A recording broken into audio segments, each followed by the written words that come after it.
tous. Donc on va vous parler cette fois-ci d'un système qui est assez proche de celui de la Seine, mais dans sa partie très inondable. Ici on ne parlera pas du tout de tourbière. Ce sera une animation à 3 voix avec mes charmants collègues. Et en 15 minutes. Et en 15 minutes, donc 5 minutes chacun. Donc tu peux déjà brandir le carton de 5 minutes pour qu'on puisse tenir les délais. Alors, la vallée d'Oise amont, c'est à l'amont du secteur de Compiègne-Touroc, à la fois sur l'Oise et sur l'Aisne. C'est une zone humide tout à fait exceptionnelle d'intérêt européen qui est largement façonnée par les inondations et les hommes. C'est-à-dire qu'ici, les inondations sont la plupart du temps annuelles, avec une très grande variabilité d'une saison à l'autre. Par exemple, l'année dernière, on avait des inondations qui sont restées très tardivement jusqu'au mois de juin, parfois juillet. On aurait presque pu faire du riz l'année-là. La plupart du temps, les inondations sont hivernales ou vernales, en gros de novembre à mars. Et cette année, à la différence de l'année dernière, on a eu plutôt une période très très sèche. Donc là, vous avez quelques petites vues aériennes de ce type de milieu. Vous voyez qu'on a des systèmes avec une rivière très méandriforme et des niveaux d'inondation qui sont variables. Je vais surtout focaliser sur les bras morts, qui sont des milieux, en fait, qui sont des mares naturelles, et mes collègues parleront plus largement de mares anthropiques. Alors sur ce secteur, quelques vues de l'activité économique, ça sera développé plus largement dans l'exposé d'après. Vous avez à côté de Noyon les inondations hivernales, les inondations printanières, il y a une mare derrière, une mare anthropique, une mare à hutte. La plupart du temps, les fauches se font en juin ou en juillet, et donc vous avez ces petites vues et le fonctionnement de ce type de milieu pour donner quelques petites images. La vallée d'Oise amont est considérée comme une des 100 zones humides d'importance majeure en France. Donc en gros, c'est entre les Ardennes et le secteur de Compiègne. On va parler du centre de ce secteur de la vallée d'Oise amont. Elle fonctionne de la façon suivante, c'est un bloc diagramme, je vais vraiment aller à l'essentiel. Vous avez la confluence avec l'Oise, avec la Seine ici à Conflans-Sainte-Honorine, l'attirage sur les contreforts ardennais de ce secteur-là, qui constitue le château d'eau, où il peut à peu près 1000 mm par an, un peu plus même dans le secteur de Chimay. En général, Chimay, ça dit quelque chose, comme je disais tout à l'heure, on se demande pourquoi. Et donc ce château d'eau alimente avec un fonctionnement qui n'est pas montagnard, mais un petit peu quand même. Là, dans la partie amont, vous avez carrément des cascades, ici c'est des rivières à cincle. Toute cette eau s'écoule et il y a une grande plaine d'inondation, là où la pente devient très très faible, à l'aval notamment de la Fère. Vous avez une grande plaine d'inondation avec la rivière qui reste avec un système de méandrage tout à fait actif. Donc cette rivière, notamment lors des crues les plus importantes, les crues morphogénétiques, peut recouper ses méandres. Vous avez ici une vue issue de la carte d'état-major au XIXe siècle, où vous avez ce méandre en oméga ou en fer à cheval, bien classique. Donc ça c'est une vue d'aujourd'hui. Il n'était pas recoupé il y a 150 ans. Donc là on peut, comme ça avec certains documents iconos, avoir une image de la dynamique de création de ces bras morts. Ici dans le secteur, toujours dans l'Oise, de l'abbaye d'Ourscan, sur cette même carte d'état-major, vous voyez que le méandre n'est pas recoupé. Et cette image du Conservatoire des espaces naturels de Picardie dans les années 90 montre qu'il est en train d'être recoupé, et aujourd'hui il est totalement, entre guillemets, mort, même si c'est un milieu tout à fait vivant, en tout cas il est complètement séquencé. Et d'autre côté, vous avez un bras qui est en train de se combler presque complètement, de façon tout à fait naturelle. En gros, en 30 ou 40 ans, on peut voir la création de ces bras morts. Alors, dans la salle, il y a certainement des gens qui trouvent ça parfaitement banal. Au nord du bassin parisien et dans la région des Hauts-de-France, c'est complètement exceptionnel qu'on ait encore des espaces avec un tel dynamisme morphogénétique. Et donc, ces milieux sont tout à fait exceptionnels. Sans rentrer dans le détail, mes collègues parleront plus de la flore, quelques groupements végétaux bien représentés, et qui sont tous d'intérêt patrimonial. L'Éléocarustris, dans le totem fistulosé, est très très bien représenté en bordure de ces bras morts. Vous avez le roripo amphibie, il manque un M, Sietum latifoli, donc Asium latifolium, en gros dans les Hauts-de-France, c'est l'action les mieux développée. Le nanto aquatique roripetum amphibie est quasiment omniprésent dans ces mares. Il y a également un intérêt faunistique, c'est pour le clin d'œil aux chasseurs en gibier d'eau, il y a une queue nichée de sarcelle d'été qui se fait tout à fait dans une roripe ici. D'autres roripes, avec le Roripo sylvestris, Sacroscetum stoloniferae, qui se développent dans les secteurs qui sont très piétinés, notamment par les bovins. Dans la partie est, on a le Lanthofistulosé Caricetum vulpiné, qui est tout à fait remarquable, qui est le vicariant continental de Léoparo Nantécom. Et vous avez des mégaforbiaires qui se développent en bordure sur la partie haute de ces bras morts, à Talitrum flavum et Altea officinalis. Le Talitro Alteetum officinalis est très bien développé. C'est tout à fait intéressant d'avoir Altea officinalis parce que c'est une espèce qui est subhalophile.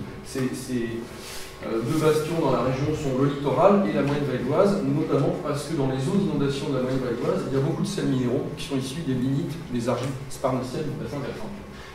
Pour les boisements, on a des végétations tout à fait intéressantes en bordure de ces bras morts, notamment à Salix alba, qui sont en fait les reliques du Salicetum albé fonctionnel baigné par les eaux d'inondation annuellement et qui là sont en train de s'atterrir et de passer à notre végétation à terme de l'Ulmignon minoris.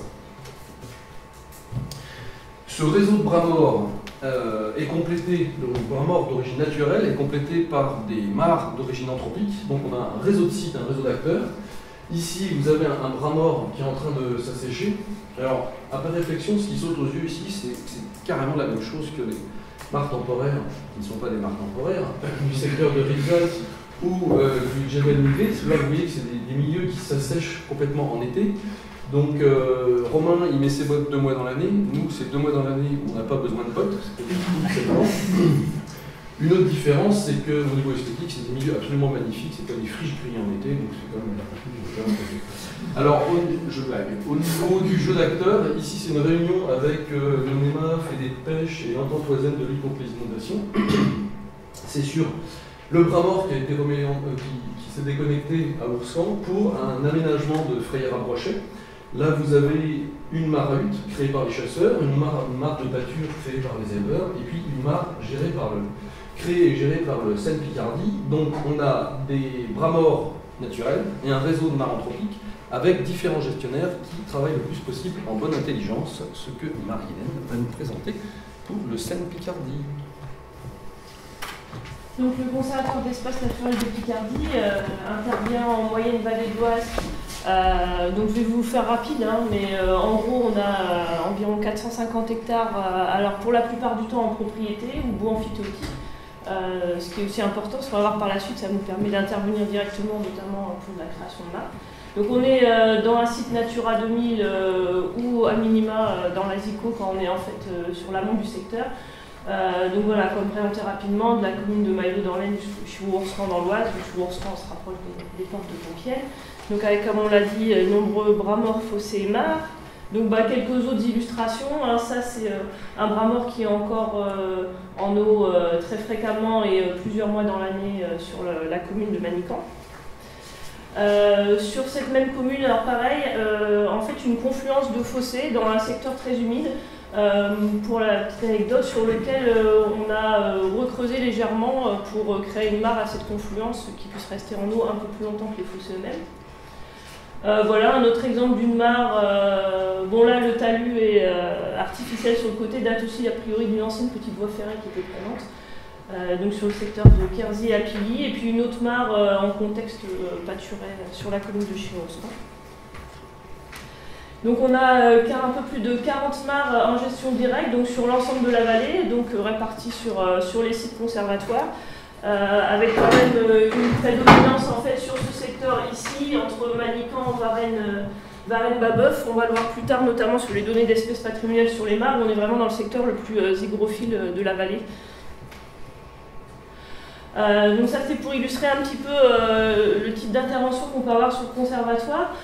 Donc en gros c'est juste visuel par rapport à la couleur, hein. Au fur et à mesure des acquisitions de parcelles, on a des parcelles sur lesquelles il y avait déjà des mares présentes, la plupart déjà fonctionnelles, bon, certaines après vieillissantes, et donc au fur et à mesure des acquisitions, aussi de la mise en place d'un plan d'intervention par rapport à ces mares. En fait on essaie de développer ce réseau, il y a eu une création de nombreuses mares. Donc voilà, on avait peut-être au départ 10 à 15 mares déjà présentes, et puis le reste du réseau s'est étoffé en fait au fur et à mesure des années. Et pour certaines mares, on en est au stade où on est en train justement de rajeunir des mares déjà créées, ou parfois ça peut arriver sur des mares anciennes de les réaménager. Donc sur le bilan, là je retiendrai les aspects flore, hein, puisque ça intéressera un peu plus de gens, mais voilà, au niveau faune, on a aussi beaucoup de choses. Mais en tout cas sur la flore, 19 mares, qu'à peu près la moitié avec au moins une espèce protégée régionalement ou nationalement. Là j'ai retenu les espèces vraiment les plus hygrophiles que je vous recite pour mémoire plus bas, mais voilà, 31 mares où on a au moins une espèce patrimoniale. Donc 15 espèces patrimoniales la retenue, mais on peut avoir d'autres espèces considérées aussi patrimoniales chez nous, comme Carex lupina, Nantephis tulosa, etc. Donc juste pour vous illustrer, bon alors malgré tout le réseau de mares est assez diversifié, donc on peut avoir des mares qui s'assèchent très rapidement et sur lesquelles il y a un peu moins de patrimoine, des mares aussi où on n'est pas forcément intervenu et où du coup la configuration fait qu'elles sont moins favorables. Et puis voilà, beaucoup de mares quand même avec au moins une espèce, et puis on a quand même quelques mares au niveau de ces espèces patrimoniales vraiment hygrophiles où on peut avoir jusqu'à 5 ou 6 espèces présentes sur une petite superficie, puisque c'est des mares qui vont en moyenne de 50-100 mètres carrés jusqu'à 1000 mètres carrés maximum. Voilà, pour resituer ce que j'expliquais, bon, il y a aussi un petit peu le fait qu'on ait beaucoup d'espèces patrimoniales sur le centre de la vallée. C'est aussi là où on a le plus de terrain et le plus de mares. En amont de la vallée, c'est vrai que voilà, au niveau acquisition, etc., on a eu moins de possibilités, ce qui peut aussi expliquer. Alors ceci, plus effectivement le caractère très hygrophile du centre de la vallée. Également répartition des espèces protégées sur la vallée, avec voilà, pour un bon nombre de mares, une voire deux espèces protégées. Donc pour illustrer un petit peu ce qu'on peut rencontrer, donc par exemple la Véronique en écu, Veronica scutellata, qui est donc protégée en Picardie, qu'on trouve quand même malgré tout assez communément. La germandrée des marais, aussi protégée en Picardie, qui est un peu plus rare. Ces deux espèces profitent notamment des rajeunissements de mares, dès qu'il y a un peu de reprofilage de mares, un peu de décapage, une fosse un peu importante, elles vont tout de suite réapparaître, notamment sur une mare qu'on a recreusée en 2015 sur la commune de Babeuf. Je suis passée là, en fin d'été, il y a des milliers de pieds de germandrée qui sortent de partout. Donc ça c'est pour parler à d'autres espèces protégées en Picardie, notamment il y a la berle à l'arche de feuilles dont parlait Rémi, Sium latifolium, qu'on retrouve sur cette partie centrale de la vallée. Donc là les petites croix bleues, une station de potamo colorée. On est dans un contexte un peu particulier parce qu'ailleurs on est en milieu alluvial plutôt limoneux et on a un petit secteur paratourbeux, ce qui explique sa présence, notamment un secteur où pas mal de tritons crêtés. Et puis moi je voulais refaire un petit point un peu plus spécifique sur la pulicaire annuelle, Pulicaria vulgaris, qu'on avait d'ailleurs dans une des présentations voilà, sur les mares du sud, comme quoi on est un peu dans le sud aussi ici. Voilà, notamment, il y a Sium latifolium qui s'est reglissé en cours de route.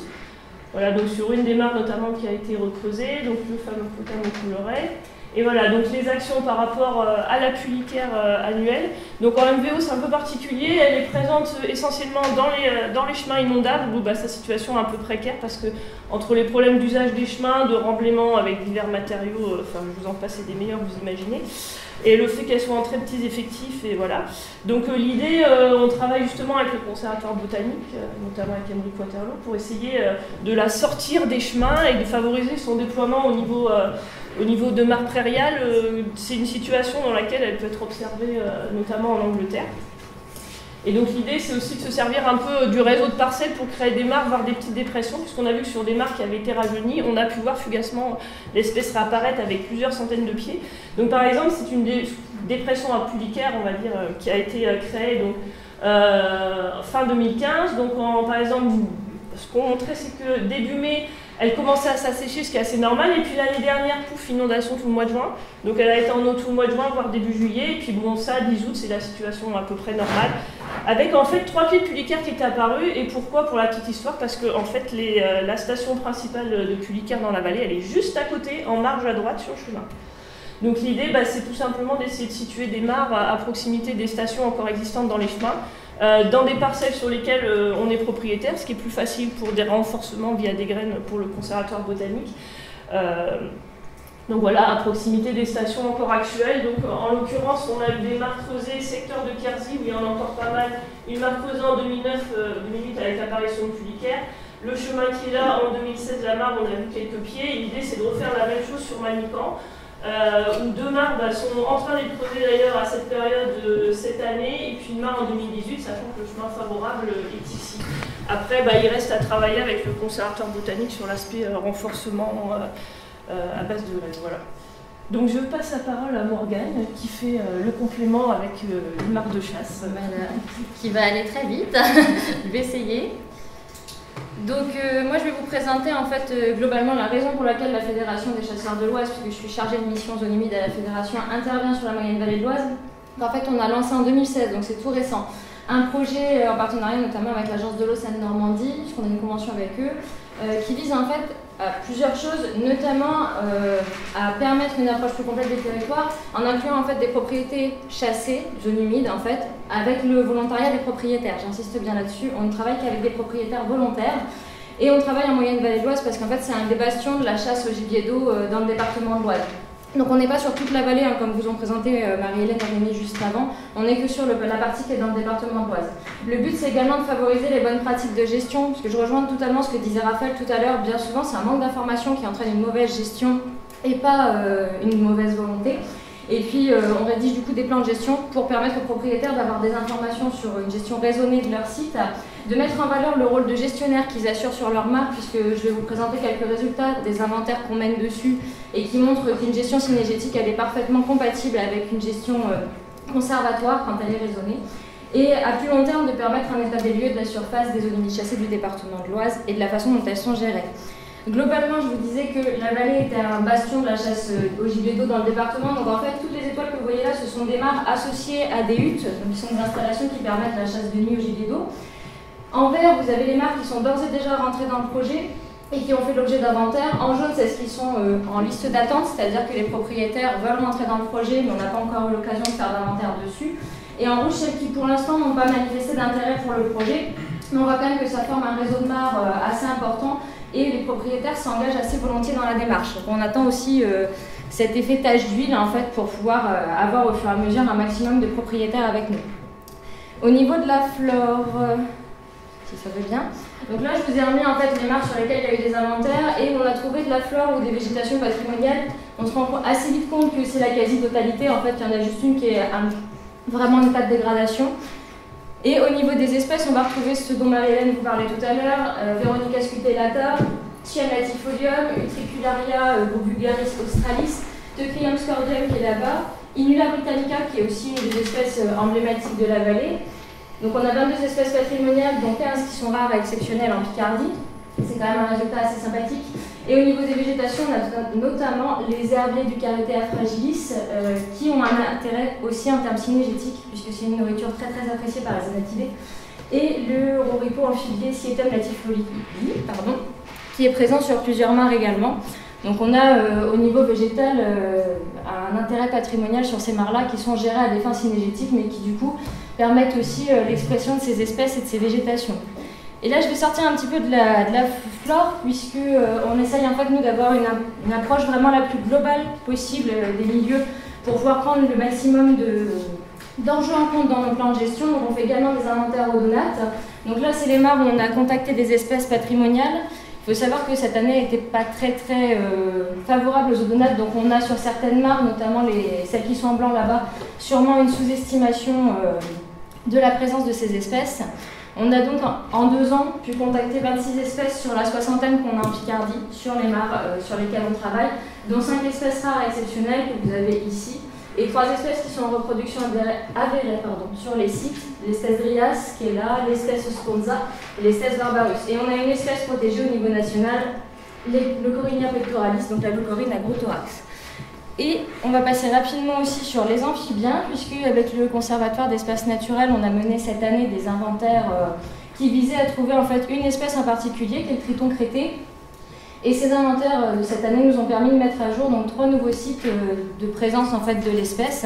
Le triton crété, c'est la petite bestiole donc, qui est là, qui est vraiment l'espèce emblématique de la vallée. Et on a trouvé en plus 2 autres espèces de tritons, donc triton ponctué, triton palmé, et cette espèce de grenouille et crapaud différents. Donc c'est des résultats qui sont très encourageants pour une première année d'inventaire et on continuera, je pense, à mener ces actions-là. Et en conclusion, le projet il vise en fait à terme à avoir un volet opérationnel, c'est-à-dire qu'on va chercher à avoir un entretien et une restauration de certaines mares, donc par des aménagements. Notamment certaines marques ont besoin d'un curage, d'un reprofilage de berges ou tout simplement d'une gestion des exotiques envahissantes qu'il y a sur place.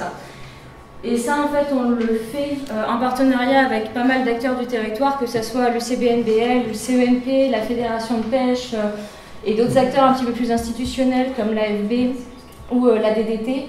Et je voulais finir là-dessus en fait en insistant sur le fait qu'un réseau de marques c'est bien, qu'un réseau d'acteurs fonctionnels c'est très important aussi, et qu'on a vraiment besoin de ce genre de regroupement pour pousser tous ensemble vers un but commun.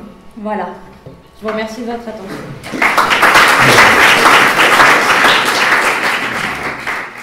C'est déjà intéressant cette présentation parce qu'on sort un peu de l'entre-soi, donc d'avoir une ouverture sur d'autres des présentations donc, croisées, des regards croisés qui sont tout à fait intéressants. Je voulais vous poser une question, peut-être pour les deux fédérations départementales de chasseurs qui sont présentes. Je pense qu'aujourd'hui il se met en place au niveau européen au moins un label de territoire de faune sauvage. Ça me semble assez intéressant parce que justement il y a une ouverture où on sort du gibier et on va sur la description d'un écosystème et on met en valeur en fait tous les points forts en fait de ces espaces. Est-ce que vos fédérations respectives sont rentrées dans cette logique d'accompagner en fait des propriétaires volontaires vers cette labellisation, cette reconnaissance? On travaille toutes les deux avec Candice à la Fédération des chasseurs de l'Oise et effectivement, Candice pourra en parler mieux que moi. Mais, on a eu un territoire qui est labellisé, plus un territoire forestier, de faire allusion également, et on est en cours de pousser, de trouver d'autres partenaires là-dessus pour qu'il y ait une reconnaissance à la fois de l'aspect conservatoire et aussi gestion. Que ça soit synergétique, mais également sylvicole et agricole. Okay. Mais ça. D'autres questions?